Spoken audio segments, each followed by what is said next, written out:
Hello friends, আপনাদের স্বাগত জানাই আমার এই ছোট্ট ইউটিউব চ্যানেলে, যার নাম হলো অনলি আইসিডিএস। আজকে আমি আবার চলে এসেছি আঙ্গনওয়াড়ি ওয়ার্কার এবং হেল্পার বিষয়ে একটা গুরুত্বপূর্ণ খবর নিয়ে। কেন্দ্র সরকার আঙ্গনওয়াড়ি ওয়ার্কার এবং হেল্পারের পেমেন্ট বাড়ানোর বিষয় নিয়ে খুব শীঘ্রই একটা ঘোষণা করতে চলেছে, যেটা আপনি ভিডিওতে আগে দেখতে পারবেন। তার আগে আমার চ্যানেলটাকে লাইক, শেয়ার অ্যান্ড সাবস্ক্রাইব করুন অ্যান্ড ভিডিওটা লাস্ট অবধি দেখুন। जितने भी सम्मानीय सदस्यों ने इस बारे में बोला है, तकरीबन सभी मेंबर्स की वही मांग है और मैं भी हमारे सम्मानीय सदस्य रितेश जी ने जो रेजोल्यूशन मूव किया है, मैं उसका पूरी तरह से समर्थन करता हूं। एक लोक प्रतिनिधि होने की हैसियत से जब भी कोई आंगनवाड़ी सेविका, आंगनवाड़ी वर्कर या आशा वर्कर से मुलाकात होती है तो वो यही बात कहती है कि हमारे लिए कुछ करिए। उसे ऐसा लगता है कि हम लोक प्रतिनिधि है तो बड़ी उम्मीदें हैं और मेरी जिंदगी में अगर कुछ बदलाव आ सकता है तो आप कर सकते हैं। यह अलग बात है कि इसके अंदर कितनी सच्चाई है, हम यहाँ पर बोलकर तो जाते हैं। आज जब हम बोलेंगे तो पूरी दिल से बोलेंगे और बहुत उम्मीद करेंगे, क्योंकि ये जितना भी ये सदन है, हम अलग अलग राजनीतिक पार्टियों से आते होंगे, लेकिन हकीकत यह है कि हमने मौत को बहुत करीब से देखा है। कोरोना के पीरियड के अंदर कौन अमीर था, कौन गरीब था, कितना बलवान था, किस राजनीतिक पार्टी, किस जाति, किस धर्म का था, कोई मायने नहीं रखा। मौत आई और सबको लेकर चली गई। ये तो हम खुशनसीब है कि हम जिंदा रह गए और अब हमारा ये दायित्व है कि जो लोग मौत के करीब जा रहे हैं उनको कैसे जिंदा रखा जाए करके। आंगनवाड़ी आशा वर्कर्स 1975 के अंदर उस वक्त की प्रधानमंत्री इंदिरा गांधी के दौर में यह शुरू हुई थी। 38 स्कीम्स इसके जरिए चलाए जाते थे और उस वक्त जब यह स्कीम शुरू हुई थी तो एक आंगनवाड़ी सेविका को महज 225 रुपये ऑनोरेरियम के तौर के ऊपर 1975 के अंदर दिए जाते थे। करीब करीब हम 50 साल आ गए हैं। मेहनत उनकी इतनी ज्यादा होने के बावजूद भी आज एक आंगनवाड़ी, एक आशा वर्कर कितना पैसा कमाती है, यह हम सब के लिए बहुत ही शर्म की बात होनी चाहिए। क्योंकि इस मुल्क के अंदर, इसके अंदर राजनीति नहीं कर रहा हूं मैं, लेकिन हम स्मारक बनाने के ऊपर, हम पुतले बनाने के ऊपर हम हजारों करोड़ रुपया खर्च करते हैं। ये जो आंगनवाड़ी सेविकाएं हैं, ये क्या काम कर रही है? 2020 के अंदर एक स्टोरी आई थी महाराष्ट्र के एक आंगनवाड़ी वर्कर की, जिसने सबको हिलाकर रख दिया था कि उस आंगनवाड़ी वर्कर जो महिला थी, उसकी तड़प ऐसी थी कि वो नंदुरबार से एक गांव को पहुंचने के लिए खुद कश्ती में बैठती थी।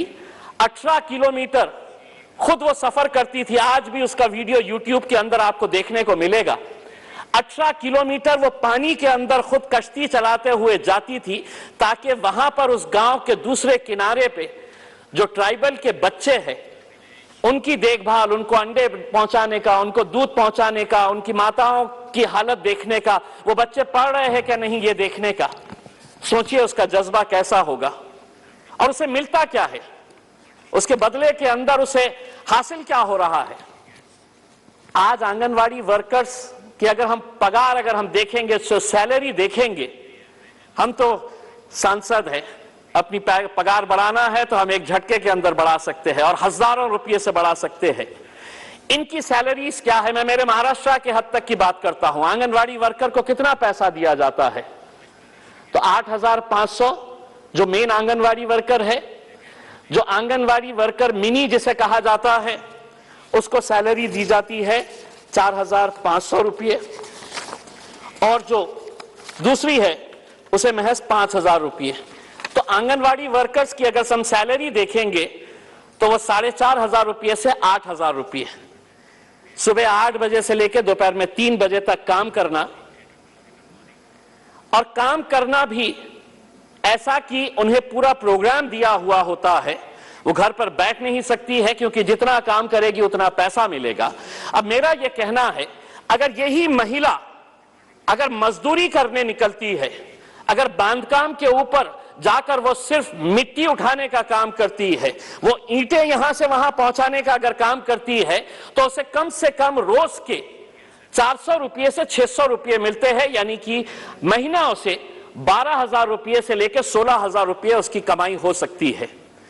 लेकिन आज अगर इतनी सारी महिलाएं इस जज्बे के साथ आ रही है कि मैं एक सेवा का काम करने के लिए जा रही हूं, मैं बच्चों को जिंदा रखने का काम करने के लिए जा रही हूं, और हम उसे महज 4,000, 5,000, 6,000 रुपये दे रहे हैं, तो कहीं ना कहीं हम सिर्फ उस सेविका के साथ नहीं, हम ये बता रहे हैं कि जितने बच्चे अपनी, अगर उनकी किस्मत है वो जी लिए तो जी लिए, जो मर गए तो मर गए, हम इस हिसाब से उनको दे रहे हैं कि हम तो तुमको बुला रहे हैं, हम इतना पैसा देंगे और तुम ये काम करना है करो। आज जब ये सदन शुरू हो रहा था, अध्यक्ष महोदय, मैंने जिला परिषद के कुछ अधिकारियों को बुलाया इसका एक रिव्यू लेने के लिए कि आखिर में क्या है करके। मैंने एक अधिकारी से पूछा कि हमारे जिले के अंदर चाइल्ड मॉर्टेलिटी क्या है करके, तो उसका तुरंत जवाब था बहुत कम है। मैंने कहा मदर मॉर्टेलिटी कितनी है, जो प्रेगनेंसी के दौरान बच्चा पैदा करते वक्त या प्रेगनेंसी के दौरान मर जाती है, तो उसने मुझे आंकड़ा बताया और उसने कहा कि बहुत कम है। तो मेरा जवाब उसको यह था कि अगर एक भी अगर मरता है, एक बच्चा भी अगर पैदा होकर मरता है, या एक मां भी अगर प्रेगनेंसी के दौरान अगर मरती है, तो वो हमारे लिए, उसके लिए, हम उसके लिए दोषी है। परसेंटेज कम हो रहा है। हम पिछले टाइम हमारे पास 50 महिला मरी थी, अब 40 मर रही है। पिछले टाइम 100 बच्चे मर रहे थे, अब 80 मर रहे हैं, उनकी जान जा रही है। मेरे हिसाब से एक एक बच्चे के लिए आज मैं केरला गवर्नमेंट का, पौंडीचेरी गवर्नमेंट का और गोवा की गवर्नमेंट का, जब हमने ये हिसाब लगाया कि महाराष्ट्र इतना प्रगतिशील राज्य होने के बावजूद क्या वजह है कि आप इतना कम पैसा दे रहे हैं, तो हमको पता चला कि केरला ने सुओ मोटो इन आंगनवाड़ी वर्कर्स की पगार, इनकी सैलरी बढ़ाकर 15,000 रुपये कर दी है।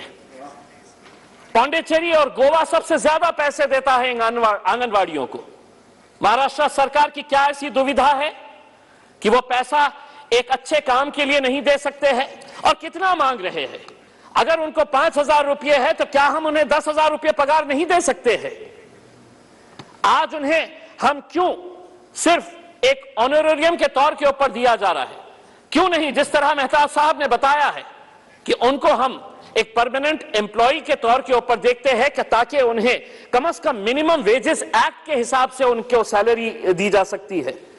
और वो काम ऐसा नहीं कर रहे हैं। आज वो गांव के अंदर जाते हैं। मैं तो ये कहूंगा, मैं सरकार से ये कहूंगा और पूरी ईमानदारी के साथ ये कहूंगा, मेहनत हमारी आंगनवाड़ी वर्कर्स कर रही है, मेहनत हमारी आशा वर्कर्स कर रही है, लेकिन आप अपनी पीठ थपथपा रहे हैं। आप सारा क्रेडिट उनका जो है, मुफ्त के अंदर मेहनत वो कर रहे हैं, और आप कह रहे हैं कि नहीं, हमने देखिए कितना अच्छा काम किया है। अगर वो ना रहे तो आपके पास सिर्फ मौत के आंकड़े आएंगे।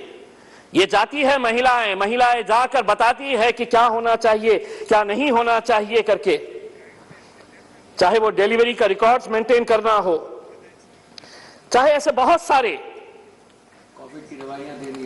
कोविड की दवाइयां हो। आज वैक्सीनेशन सबसे ज्यादा अगर गांव के अंदर हुआ है, तो आप तो कितने गर्व से आकर ये कहते हैं। हेल्थ मिनिस्टर हमारे महाराष्ट्र से आती है। मैडम, आप भी अच्छी तरह से जानते हैं कि उनकी हालत क्या है, उनकी पीड़ा क्या है, आप भी अच्छी तरह से समझते हैं। और एक महिला होने के हैसियत से ये तो आपकी जिम्मेदारी है। हमें बोलने की जरूरत नहीं होनी चाहिए। हमें बोलने की जरूरत इसलिए नहीं होनी चाहिए कि यहां पर इस सदन के अंदर, चाहे वो सत्ता में बैठे हुए हो या विपक्ष के अंदर बैठे हुए हैं, उनकी पीड़ा आप अच्छी तरह से समझ सकते हैं, उनकी तकलीफें क्या है आप अच्छी तरह से समझ सकते हैं। लेकिन जानकर भी अगर आप अनजान बने रहना चाहते हैं, तो इसके लिए कौन दोषी है? मैं आपसे हाथ जोड़कर यह अनुरोध करना चाहूंगा कि एक बहुत जिम्मेदारी का काम ये लोग कर रहे हैं। अगर हम इन्हें थोड़ा सा और सहारा अगर हम दे देते हैं, तो मेरे हिसाब से एक बहुत अच्छा काम जो है वो हो जाएगा। मैं मैडम आपको ये बताना चाहता हूं कि पिछले साल सारे मराठी चैनल्स के ऊपर एक खबर आई थी कि आंगनवाड़ी सेविकाएं जितनी भी है, उनको सरकार ने, महाराष्ट्र सरकार ने मोबाइल फोन दिया था, वो चलता ही नहीं था।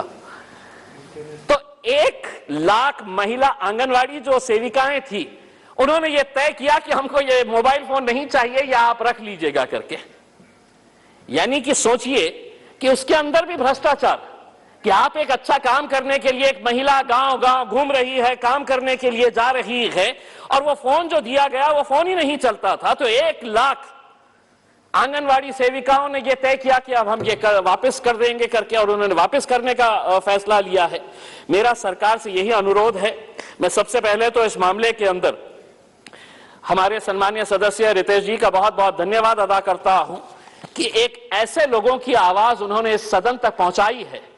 देखिए, मैं आपको बताना चाहता हूं कि जो आंगनवाड़ी जो सेविकाएं हैं, उनकी एक यूनियन है, वो यूनियन ने सितंबर एक मिनट सिर्फ, आंगनवाड़ी कर्मचारी यूनियन के लीडर्स ने हमारे फाइनेंस मिनिस्टर आदरणीय निर्मला सीतारमण जी से मुलाकात की सितंबर 2021 के अंदर, और उनसे यह अनुरोध किया कि आने वाले बजट के अंदर हमारे बारे में कुछ सोचा जाए करके।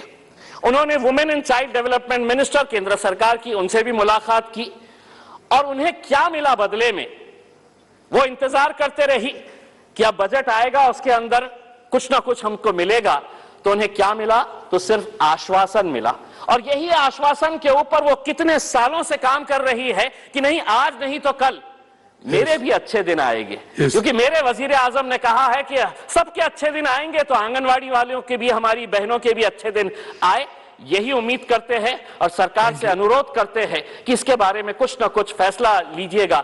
उनके घर भी है, उनको खुद को भी बारे में सोचना है, वो दूसरों के बारे में सोचकर बाहर निकलती है, उनके बारे में सोचने की जिम्मेदारी हम सबकी है, पूरे सदन की है। बहुत बहुत धन्यवाद।